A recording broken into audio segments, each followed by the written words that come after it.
میں کوشش کرتا ہوں کہ اس آیات اور ان احادیث کی روشنی میں چند باتیں آپ کے سامنے پیش کروں۔ جو میں نے آیات کی تلاوت کی ہے، اس میں نبی کریم صلی اللہ علیہ وسلم کی آمد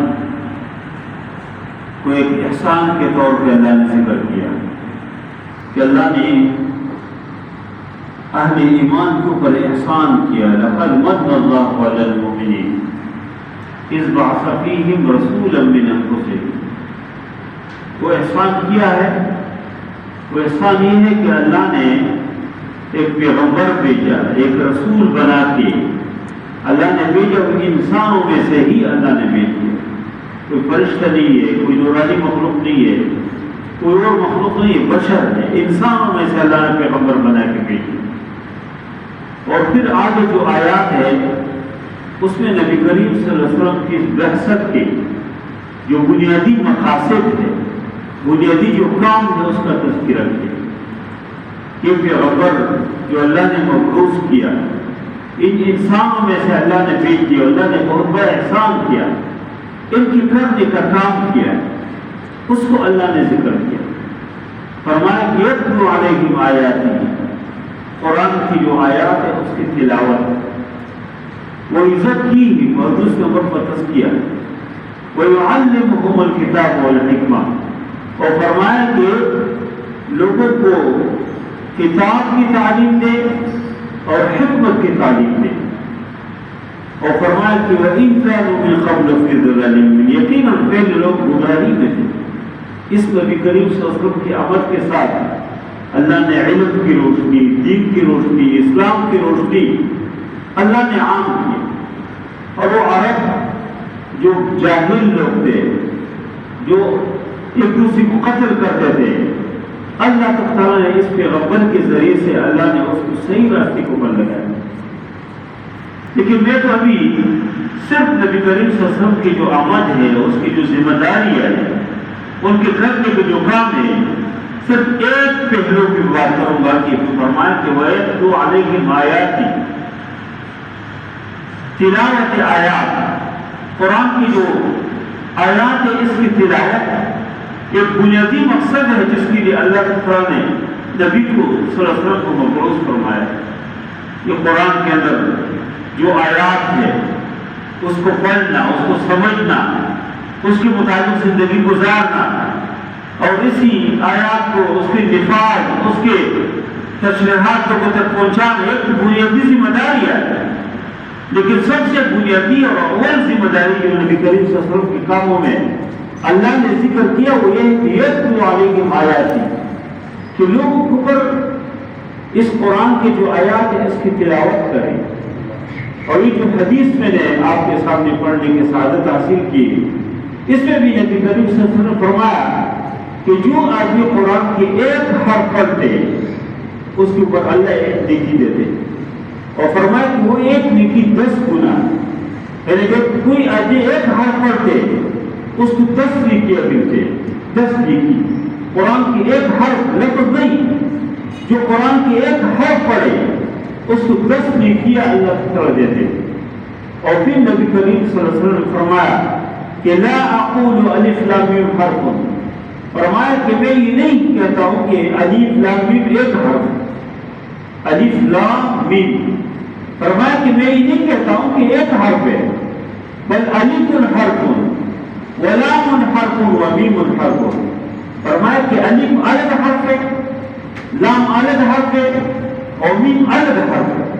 یعنی گویا کہ ایک آدمی جو صرف الف لام میم پڑھتے ہیں، قرآن کے آغاز کرتے حروف مقطعات، سورۃ بقرہ کے بالکل ابتدائی جو آیات کا حصہ ہے، جو حروف مقطعات ہے، اس میں جو آدمی الف لام میم پڑھتے ہیں تو اللہ کا اس الف لام میم پڑھنے کو پر اس کو 30 نیکیاں دے دیں۔ کتنی بڑی بات ہے! اگر کوئی آدمی مکمل سورۃ بقرہ پڑھے تو آدمی خود اندازہ لگائے کتنی نیکیاں ہو گئی۔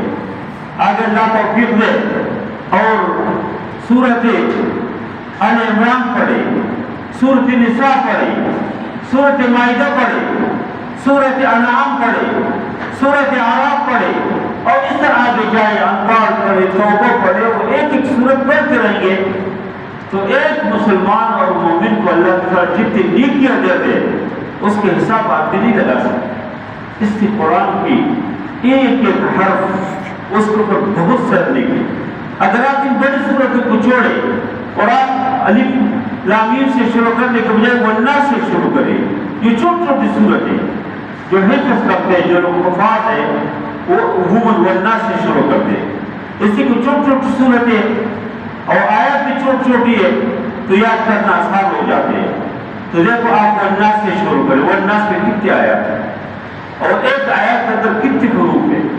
آپ سے پھر سورت فلق پڑھے، سورت اخلاص پڑھے، یہ تین چھوٹی چھوٹی صورتیں، میرے خیال ہے اس کی اجر آدمی شمار کرنا چاہے نا تو اس وقت جو کیلکولیٹر ہے، چائنا کے جو کیلکولیٹر ہے اس کی حساب نہیں لگا سکتے۔ پورے قرآن کے لوگ یہ 6600 یا 6382 باتوں کا خیر ہے مختلف اس پہ یہ جو آیات ہے یہ 6600 یا 6300 آیات، اس کے اندر ایک حرف آدمی شمار کرے، اس کا اندازہ لگانا، اس کے اجر حساب شمار نہیں کر سکتے۔ بہت عظیم کتاب ہے، بہت عظیم کتاب ہے۔ اسی وجہ سے نبی کریم صلی اللہ علیہ وسلم خود اس قرآن کو سناتے بھی تھے اور لوگوں سے سنتے بھی تھے۔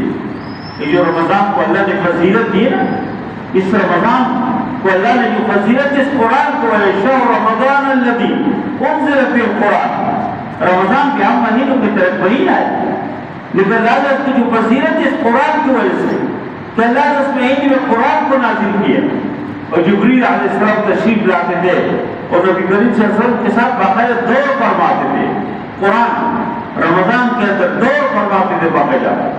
تو یہ قرآن نبی کریم صلی اللہ علیہ وسلم خود بھی سناتے تھے لوگوں کو اور لوگوں سے بھی سنتے تھے۔ خود صحابہ کرام سے فرماتے تھے قرآن کی تلاوت کرو اور خود پھر کہتے تھے کہ تم سنو میں سناتا ہوں۔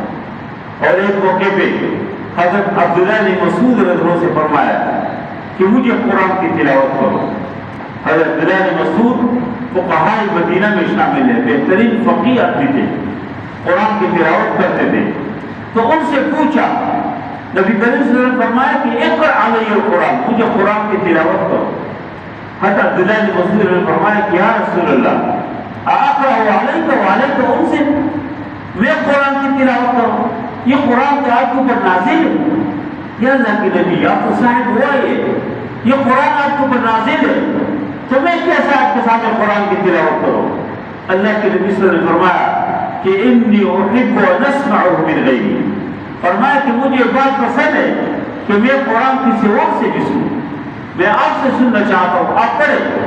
اور پھر حضرت عبداللہ نے مسعود رضی نے سورۃ النساء شروع کیا، سورۃ النساء، اور جب اس آیات پہ فون کے جو 5ویں پارے کی آیات ہے کہ فَكَيْفَ إِذَا جِئْنَا مِنْ كُلِّ أُمَّةٍ بِشَهِيدٍ وَجِئْنَا بِكَ عَلَىٰ هَؤُلَاءِ شَهِيدًا، وہ منظر قیامت کے منظر کا تذکرہ کیا کہ قیامت کے دن کیسے عجیب منظر ہوگا۔ إِذَا جِئْنَا مِنْ كُلِّ أُمَّةٍ بِشَهِيدٍ، جب ہم ہر امت سے ایک گواہ اٹھائیں گے، ہر امت سے ایک آدمی آئیں گے گواہی اپنی امتی کو پر پیش کریں گے، وَجِئْنَا بِكَ عَلَىٰ هَؤُلَاءِ شَهِيدًا، اور فرمایا کہ پھر آپ کو اس پوری امت کے اوپر گواہ بنا کے پیش کریں گے۔ فَكَيْفَ إِذَا جِئْنَا مِنْ كُلِّ أُمَّةٍ بِشَهِيدٍ وَجِئْنَا بِكَ عَلَىٰ هَؤُلَاءِ شَهِيدًا، جب گوٹ کی باری ذمہ داری، باری گوٹ اور قیامت کا منظر نبی کریم صلی اللہ علیہ وسلم کے سامنے آ گئے، اللہ کے نبی صلی اللہ علیہ وسلم کی آنکھوں سے آنسو بہ رہے اور فرمایا کہ حسبک الآن، حسبک الآن، یہ کافی ہے۔ حضرت عبداللہ بن مسعود فرماتے ہیں کہ میں نے اللہ کے نبی کو آنکھوں کو دے فَإِذَا عَيْنَاهُ تَذْرِفَانِ، فَإِذَا عَيْنَاهُ تَذْرِفَانِ، اللہ کے نبی صلی اللہ علیہ وسلم کی آنکھوں کو کے بہ رہے ہیں، یہ نہیں فرمایا کہ آنکھوں سے آنسو بہ رہے تھے، یہ نہیں فرمایا، فَإِذَا عَيْنَاهُ تَذْرِفَانِ، آنکھیں بہ رہے ہیں، یعنی بہت زیادہ اللہ کے نبی صلی اللہ علیہ وسلم رو رہے تھے کہ یہ قرآن، یہ اس پر بڑی آیات کہ قیامت کے دن اللہ تعالیٰ ہر امت کے اوپر گواہ پیش کریں گے اور مجھے اس امت کے اوپر گواہ کرائیں گے۔ تو نبی کریم صلی اللہ علیہ وسلم روئے اور ایک موقع پہ نبی کریم صلی اللہ علیہ وسلم نے ابی بن کعب رضی اللہ عنہ سے فرمایا، ابی بن کعب یہ قرآن کی بہترین قاری تھے، اقرأ لکتاب اللہ، قرآن کو بہترین پڑھتے تھے، بہترین سمجھتے تھے۔ تو ابی بن کعب سے کہا کہ مجھے اللہ نے فرمایا کہ میں آپ کے سامنے قرآن سناؤں۔ ابی بن کعب رضی اللہ عنہ سے فرمایا کہ مجھے اللہ نے فرمایا کہ میں آپ کو قرآن سناؤں۔ ابی بن کعب نے فرمایا کہ اوسمانی ربی، اللہ نے میرا نام دیا۔ اللہ اکبر، کیسے عجیب بات ہے، ایک آدمی ایک امتی کا نام اللہ لے۔ آج اگر دنیا میں کوئی یوسی کے اندر بھی کوئی ناظم ہمارا نام لے تو سے آگے جائے گورنر کس کا نام لے، وزیر اعلیٰ کس کا نام لے، تو ابھی کپڑوں میں جو ہے کپڑے تنگ پڑ جاتے ہیں، اتنے بڑا ہو جاتے کہ وزیر اعلیٰ نے نام دیا، گورنر نے نام دیا، وزیر اعظم کس کا نام لے، صدر نام لے۔ یہ کیا ہے؟ یہ صبح اور شام نہیں ہے۔ اصل حکومت، اصل جو سلطنت ہے وہ اللہ کی ذات ہے اور کوئی نہیں ہے دنیا میں۔ کیا ہاں آج میں کر رہی ہے، بلکہ ہمارے یہاں تو بالکل الٹ ہے۔ ایک دن وزیر اعظم ہے، دوسرے دن جیل میں، بیچارے مچھروں سے تنگ ہوتے، مچھر کہتے ہیں کہ مچھر پوری دوا بھیجو، دوائی بھیجو گی، مچھر بہت زیادہ ہے۔ ایک دن صدر ہے، دوسرے دن کوئی پوچھتے نہیں، ہاں، اور ایک دن آرمی چیف ہے، دوسرے دن باہر ملکوں میں عام آدمی کی طرح کس پارک میں بیٹھے ہوتے ہیں، لوگ گالیاں دے رہے ہوتے ہیں۔ کتنے عجیب ہمارے یہاں کو، لیکن عقل لوگوں میں نہیں ہے، لوگ عبرت نہیں لیتے اور نئی چیزیں عبرت نہیں کرتی ہے۔ اور اصل حکومت کس کی ہے؟ اللہ کی ذات کی ہے۔ اللہ تعالیٰ کی اصل حکومت ہے جو قیامت کے دن بھی ہے، دنیا میں بھی ہے، ادھر بھی اللہ اعلان کرے گا لمن الملک اليوم، آج کن کی بادشاہت ہے، اور پھر فرمائیں گے فرشتے اعلان کریں گے کہ للہ واحد القہار، اس اللہ کے لیے جو واحد ہے، قہار ہے، غالب ذات ہے، اس کی حکومت ہے۔ دوبارہ دنیا کے اندر تو حکومت ہی آتی جاتی ہے، اس کی کوئی نصیحت نہیں ہے، لیکن اللہ کی ذات تو ہمیشہ ہے۔ ایک آدمی کا نام اگر اللہ لے تو کتنے بڑی سعادت کی بات ہے۔ ابی بن کعب رضی اللہ عنہ نے پوچھا کہ یا رسول اللہ اوسمانی ربی، کہ اللہ نے میرا نام لیا؟ اللہ نے فرمایا کہ وہی کو قرآن سنو۔ نبی کریم سے فرمایا کہ ہاں اللہ نے اپنا نام دیا۔ ابی بن کعب خوشی سے روئے، آنکھوں سے آنسو بہ گئے، او اللہ نے میرا نام دیا، کتنی بڑی سعادت کی بات ہے۔ اور پھر نبی کریم صلی اللہ علیہ وسلم نے اس کو سورۃ بینہ جو 30ویں پاری کی سورت ہے وہ سنایا، لم یکن الذین کفروا من اہل الکتاب والمشرکین منفکین حتی تأتیہم البینہ۔ یہ مکمل چھوٹی سی سورت ہے لیکن ایک مکمل سورت ہے 30ویں پاری کے بالکل آخری حصے میں۔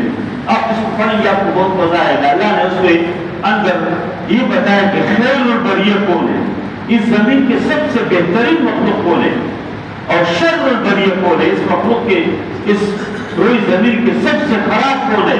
فرمایا ان الذین کفروا من اہل الکتاب والمشرکین، تو فرمایا کہ اولئک هم شر البریہ، اس زمین کے روئی زمین کے سب سے بہترین، سب سے گندہ و نجس جو مخلوق ہے، فرمایا وہ مشرکین، وہ کافر ہے۔ اور فرمایا جو اس روئی زمین کے اوپر سب سے بہتر لوگ ہیں، ان الذین آمنوا وعملوا الصالحات، جو ایمان لائے نیک عمل کرے، اولئک هم خیر البریہ، اس زمین کے سب سے بہتر لوگ ہیں۔ تو ابی بن کعب رضی اللہ عنہ کے سامنے اللہ کے نبی صلی اللہ علیہ وسلم نے سورۃ بینہ سنایا، تو ابی بن کعب خوشی سے آنکھوں سے آنسو بہ گئے کہ اللہ نے میرا نام لیا، اللہ مجھے، یعنی اس کی بہترین قاری تھے قرآن کی وجہ سے۔ کوئی اس کو کوئی بلڈنگ، کوئی محل، کوئی بین جلس نہیں تھا، اسی قرآن اور دین کی وجہ سے اللہ کی طرح نے نبی کریم صلی اللہ علیہ وسلم فرمایا کہ اس کو قرآن سنو، اس کو قرآن سناؤ۔ اور خود حضرت دیگر صحابہ کا دیکھو قرآن کو کیسے پڑھتے تھے، روتے تھے۔ حضرت ابوبکر صدیق گھر کے سامنے چھوٹا سا ایک چبوترا تھا، اس کا ایک خیمہ ٹائپ کے، ایک تعریش، جس طرح گھر کے باہر ایک چپڑ ٹائپ کی جگہ ہوتے ہیں، لوگ ہواؤں کے لیے بناتے ہیں، ہوائیں چل رہے ہوتے اس میں، ادھر ابوبکر صدیق وہ بیٹھے ہوتے تھے اور قرآن کی تلاوت کر رہے ہوتے اور روتے تھے۔ اور چھوٹے بچے جب ہوتے تھے، خواتین، مرد، اور اس جو دیکھتے تھے کہ کون سی کتاب پڑھتے، کہ اس کو پر رقت جاری ہو گئی تھی، روکے وہ نے کیا، اور لوگ اسلام لاتے تھے، ایمان لاتے تھے بکر صدیق کو دے کے. اسی وجہ سے مکی کے لوگوں نے کہا، اس کو کہا کہ تم یہ نہیں پڑھ سکتے، اور کہا کہ ہجرت کے اوپر مجبور کیا. اس سے کہ ایک ایک آیات جب وہ پڑھتے تھے روکتے تھے. ہم تو شروع کرتے توتے کی طرح پڑھتے ہیں، اور آگے بھی 3 دن میں قرآن ختم، کبھی کوئی کہتے میں نے 1 دن میں ختم کیا، اور کوئی کیا توتے کی طرح پڑھتے. وہ لوگ سوچتے تھے قرآن کے اوپر. حضرت عمر فاروق رضی اللہ عنہ کیسے سخت دل انسان تھا، کیسے اللہ نے ایسے دل دیا تھا، ایسے روح اللہ نے دیا تھا کہ یہودی اپنے بچوں کو سلا کے کہتے سو جاؤ عمر آ رہا ہے. جس طرح کسی خطرناک ڈراؤ جسے کسی ڈرا ہے، عمر آ رہا ہے. لیکن وہ عمر فاروق کان وقف عند کتاب اللہ، جب قرآن کی کوئی آیات کوئی پڑھتے تھے تو بس اور دوسری بات نہیں کرتے، اس کے لیے کوئی حجت اور دلیل نہیں ڈھونڈتے تھے. اور ایک موقع پہ عمر فاروق رضی اللہ عنہ نے قرآن کھولا، اور یہ آیات سامنے آ گئی، وَإِذَا الصُّحُفُ نُشِرَتْ، جب صحیفے کھول دی جائے. قیامت کے دن اللہ صحیفے کھولیں گے. یوم ندعو کل اناس، فرمایا کہ ادھر ہر آدمی کو اپنی صحیفے کے ساتھ اللہ فرمائیں گے کل انسان ضمنه طائره في عنقه، اس کی صحیفہ اس کے عملنامہ گردن میں ہو، گلے میں ہوگا، اور فرمائیں گے اقرأ کتاب، اپنے عملنامے کو پڑھو. تو عمر فاروق نے جب آیات پڑھ لیے تو وَإِذَا الصُّحُفُ نُشِرَتْ، جب صحیفے کھول دی جائے تو عمر فاروق کا جو ایسے اس کو پھر زلزلہ جاری ہو گیا، اور ایسے ہو گیا کہ بہت شدید قسم کی بیمار ہو گیا، اور ایک مریض تک لوگ عیادت کے لیے آتے ہیں، کس کو پتہ نہیں چلا کہ وہ جب کیا بیماری کے سبب کیا. صرف آیا ایک دن سواری کے اوپر سوار تھے، مدینے کی گلیوں میں لوگ جاتے تھے تو مسلمانوں کے گھروں کا اور یہودیوں کے گھروں کا پتہ چلتا تھا کہ مسلمان گھر پہلے صحابہ کو گھر اس سے قرآن کی تلاوت آتی تھی. بات آج کل ہمارے گھروں سے بھی وہی گانے وہی چیزیں اور قرآن کی تلاوت بہت کم. اس کی بھی برکت ہے. پہلے زمانے میں گھر کے اندر 10-15 لوگ ہوتے تھے، ایک آدمی کا بات تو 14-15 لوگ مزید سے کھاتے تھے، مزید کرتے تھے، برکت. اور آج بھی کیا ہے، گھر کے اندر 10 لوگ ہیں تو 10 ہی کماتے ہیں. حتیٰ کہ خواتین بیچاری بھی صبح سویرا دیکھ اسٹاپ پہ نوجوان لڑکیاں کھڑی ہوتی ہے اور گاڑی کے انتظار میں کھڑی ہے، کسی فیکٹری میں جا کے 5 بجے تک ملازمت کر کے واپس آ گئی. اس کی مجبوری ہے بیچارہ، اس لیے کہ مہنگائی بہت ہے. تو 10 اور 15 گھر کے اندر کما دے اور برکت دی ہے. وہ جو کیا ہے کہ قرآن نہیں ہے ہمارے گھروں میں، ہم نے قرآن گھروں سے قرآن رخصت کیا. جب رخصت کیا تو اللہ کی رحمت بھی رخصت ہو گئی ساتھ. تو حضرت عمر فاروق جو سواری کے اوپر سوار تھے، خلیفہ وقت ہے، اور ادھر کسی گھر سے سورج دور کی آیات آئی، ان عذاب ربک لواقع. اس میں یہ کہ آپ کے رب کے عذاب واقع ہونے والا ہے. آپ کے رب کی جو عذاب ہے، قیامت کا جو دن ہے وہ آنے والا ہے. اب عمر فاروق کا ضرور سواری سے اتر جاتے، ادھر سائے میں دیوار کے سائے میں بیٹھ گئے اور پھر گھر چلے گئے. اور کافی اس کی طبیعت خراب ہوئی. اس سے ایک آیت سن رہے، رو رہے ہیں. حضرت عکرمہ رضی اللہ تعالیٰ جو ابو جہل کا بیٹا تھا، اللہ نے اس کو اسلام کی توفیق دی، اس نے اسلام قبول کیا. لیکن ایسے مضبوط اسلام قبول کیا جب قرآن اٹھاتے تھے کہتے ہاذا کتاب ربی، یہ میرے رب کی کتاب ہے، کوئی معمولی کتاب نہیں ہے. یہ ہمارے گھروں میں الماریوں میں اس کے اوپر گرد غبار موجود ہے. کہتے کسی اسکول میں استاد نے بچوں سے کہا کہ آپ کے گھر میں جو اضافی کتاب نکل رہا ہے لائبریری میں ہم کتاب رکھیں. اسکول کے بچے 100 200 300 500 بچے سب سے کہا استاد نے کہ گھر میں جو اضافی کتاب ہے جو اس کی ضرورت نہیں ہے لائے جاتے ہم لائبریری میں رکھتے. کل ہر آدمی نے گروپ میں قرآن اٹھا کے لا رہے ہیں. استاد کی آنکھوں سے آنسو نکل گئے کہ سب قرآن کیوں لائے. ہر بچہ کہتے ہیں کہ استاد جی ہمارے گھر میں یہ قرآن مظلوم ہے، اس کو کوئی ہاتھ نہیں لگاتے. اور ہر کتاب کو لوگ پڑھتے لیکن اس کتاب کو کوئی ہاتھ نہیں لگاتے.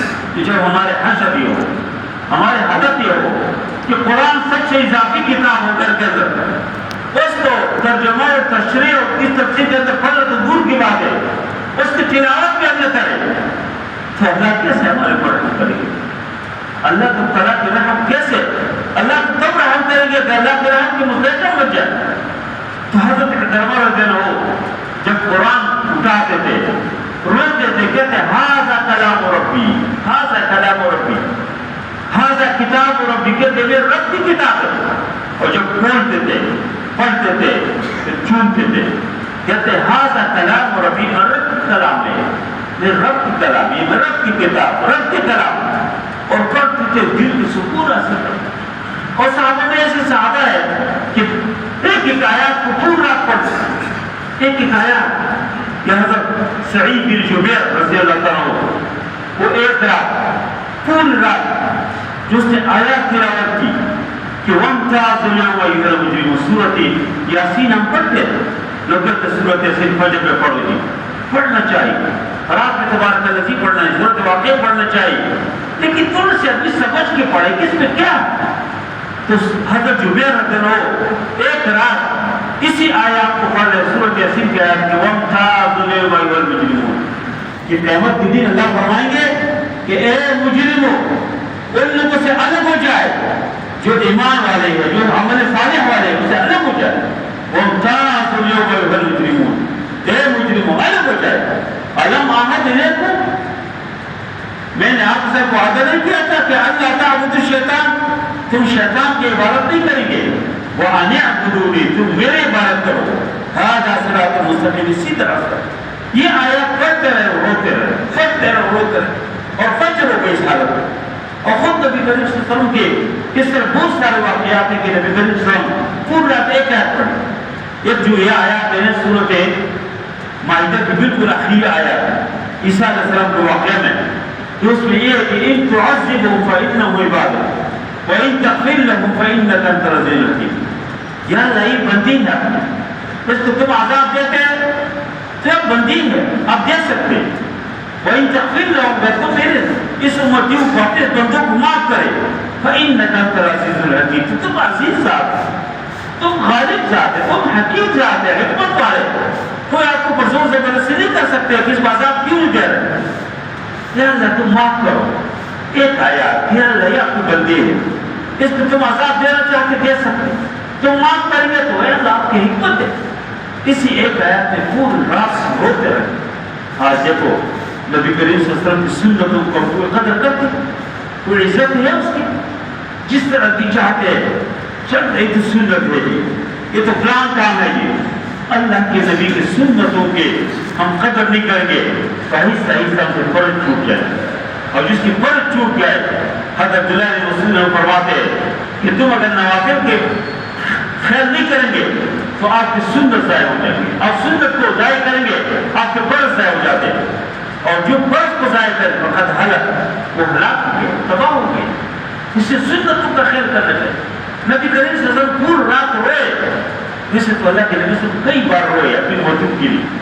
کل میں نے بلکہ پرسوں ترجمے میں ایک جگہ میں نے کلاس سے بتایا کہ میں نے دیکھو پہلے امتوں کو اللہ نے ایک ہی گناہ کو ایسے پکڑ لیا، ایک ہی گناہ، اور وہ گناہ سب بحیثیت موجود ہے، ہمارے قوم میں موجود، ہمارے اندر موجود ہے، لیکن ہماری امت کو نبی کریم صلی اللہ علیہ وسلم کی سنت کو اللہ کیوں تباہ نہیں کر رہے؟ جیسے کہ نبی کریم صلی اللہ علیہ وسلم نے دعائیں کی، رو رو کی دعا کی کہ اللہ میری امت کو دنیا میں نہ شرما، دنیا میں ذلیل نہ کرو یا اللہ، آخرت میں معاف کرو، لیکن یا اللہ دنیا میں کم از کم ذلیل نہ ہو۔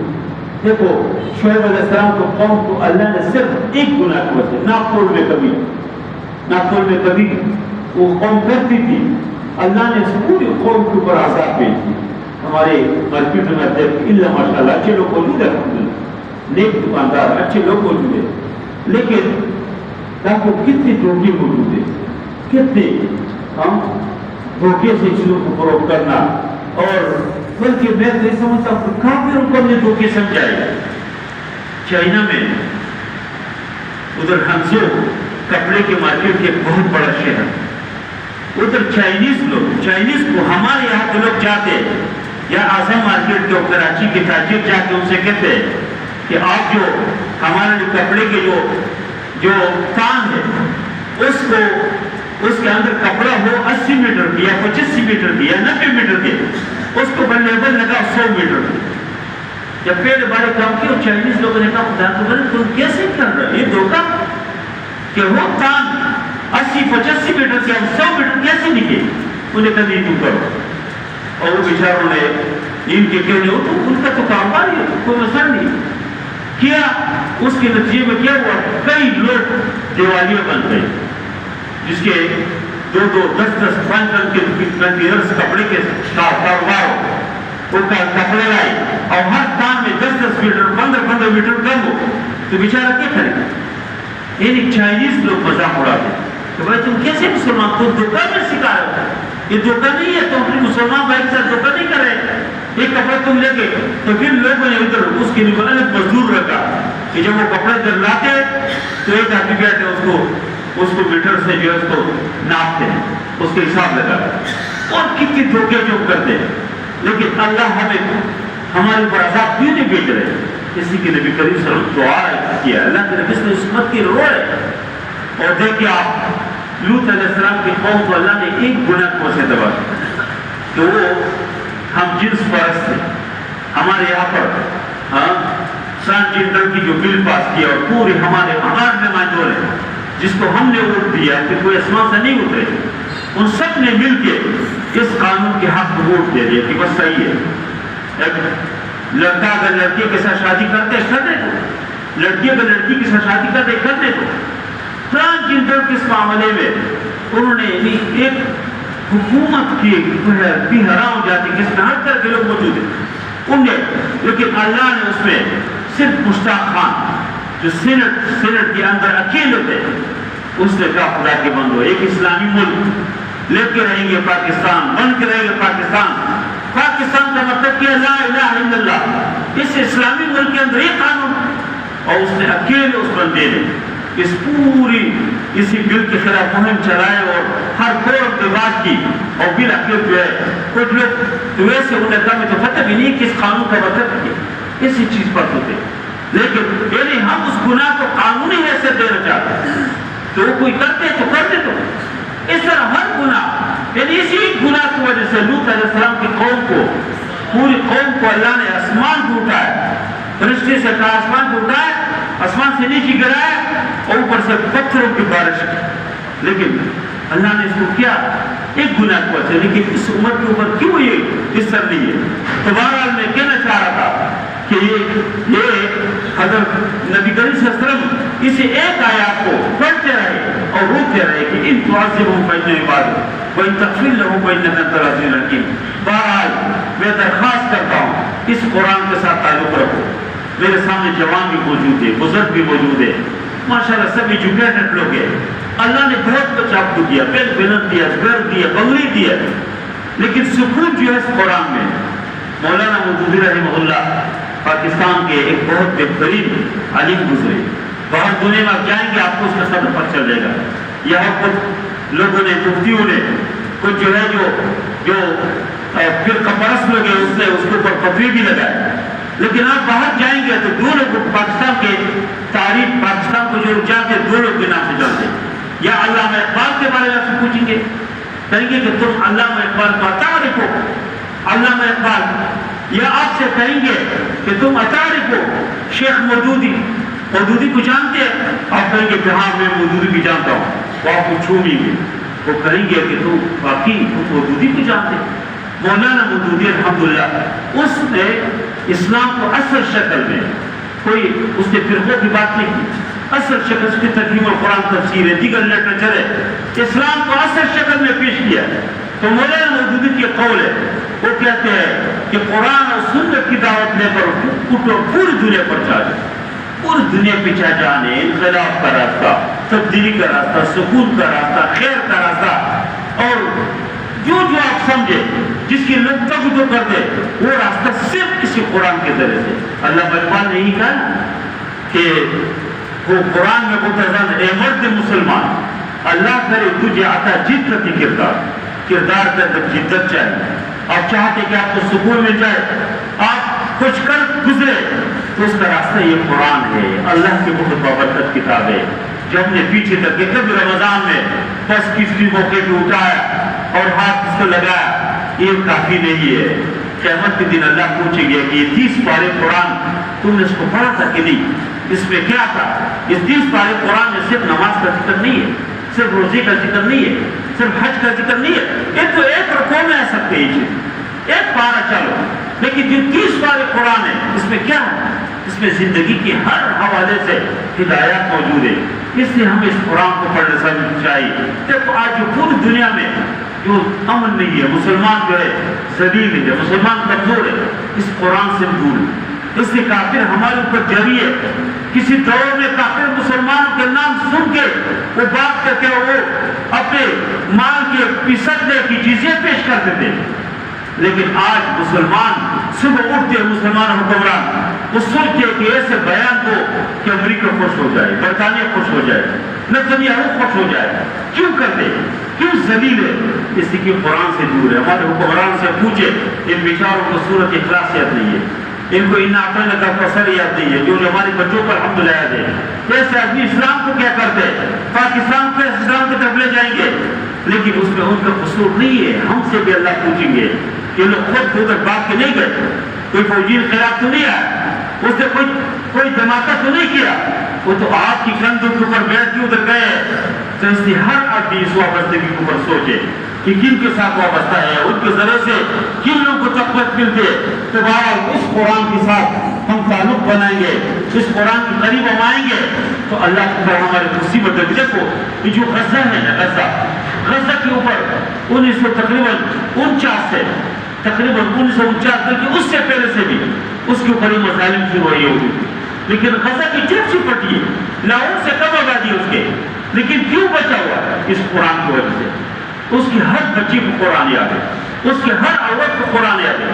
اور گرمی کی چھٹیاں ہو گئی تو انہوں نے، ان کے لوگوں نے سوچا کہ کیا کرے، اس کے اوپر حماس کی حکومت تھی، تو انہوں نے قرآن حضرات کے خیمے لگائے کہ 3 مہینے ہمارے بچے پالے گئے، یہ قرآن پڑھیں گے۔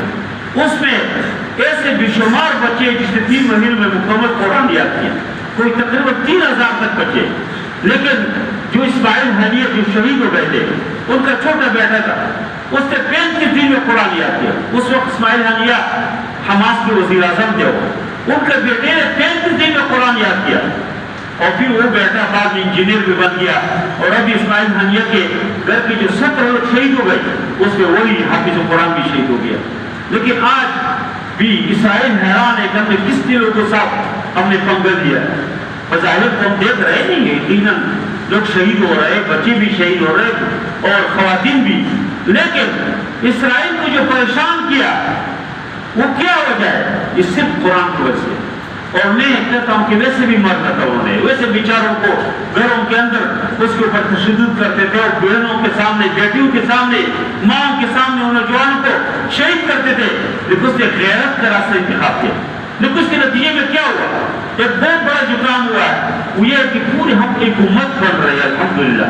پہلے تو ہم کوئی افغانی تھے، کوئی پاکستانی تھے، کوئی پنجابی تھے، کوئی پٹھان تھے، کوئی سرائکی تھے، کوئی جو ہے سندھی ہے، لیکن ابھی الحمدللہ ایک امت ہم بن رہے ہیں۔ احساس پیدا ہو رہا ہے کہ مسلمان ہے بھائی، ہم نے اسلام قبول کیا۔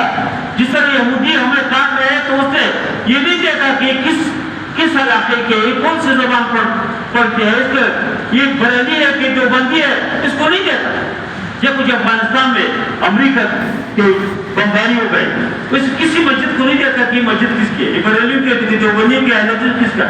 عراق سے جو کچھ کیا، فلسطین میں جو کچھ کر رہے ہیں وہ نہیں دیکھتے۔ یعنی ہمیں ایک امت کے سبق بنانے کے فلسطین کے مسلمانوں نے سبق کیا، اس لیے آپ لوگ ان کو خصوصی اپنی دعاؤں میں یاد رکھیں، ان کو بھولنا نہیں۔ ہم ادھر نہیں جا سکتے۔ میں سمجھتا ہوں کہ اسرائیل اور امریکہ کے خوش نصیبی ہے کہ کوئی بارڈر نہیں ہے۔ کوئی بارڈر ہوتا نا تو فوج کی ضرورت ہے، نہ پھر کسی حکومت کی ضرورت ہے۔ الحمدللہ لوگوں میں ایمان موجود ہے، اسلام موجود ہے۔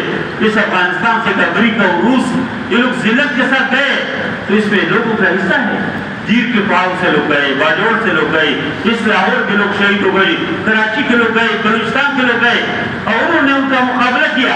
ابھی بس ان کی خوش نصیبی یہ ہے کہ کوئی بارڈر نہیں ہے۔ چلو جا نہیں سکتے، ہم ادھر سے ان کی دعا کریں، ہر نماز میں کوئی نہ کچھ کا حصہ کرے، کوئی اس کے لیے فنڈ کر دے، اس پہ کچھ نہ کچھ حصہ اپنی جیب سے ڈالو، اس کے لیے کہ جب کوئی آواز اٹھا دے، کوئی جلسہ ہو، آپ ضرور اس پہ جائے، اس کا حصہ بنے، کوئی بھی ہو، اور اگر اس کی مصنوعات ہے اس کو لعنت بھیجو، اس کی جو چیز آپ کس کی دکان میں باہر پھینکو، بلکہ واپس کرے، اس کپڑی کو واپس کرے، پھینکنے نہیں چاہیے، اس کپڑی کو واپس کرے، بھائی ہم نے لیا تھا لیکن لوگ نہیں خرید رہے، اس کو میں واپس کر رہا ہوں۔ اور اگر آپ کے گھر میں کوئی مہمان آئے اس کے لیے کوئی اس طرح چیز نہ لائے جو اس سے یہودیوں کو پیسہ مل جائے، اس سے لوگ باتوں کو خلطل کرتے ہیں، لیکن آپ سمجھے کہ دشمن کا اس طریقے سے ہم مقابلہ کر سکتے ہیں۔ اللہ کا کرم سب سے راضی ہو جائے، اللہ ہم سب کو قرآن کو سمجھنے اور پڑھنے کے اللہ میں توفیق عطا فرمائے۔ وصلی اللہ تعالی علی خیر خلقہ محمد و علیہ وسلم۔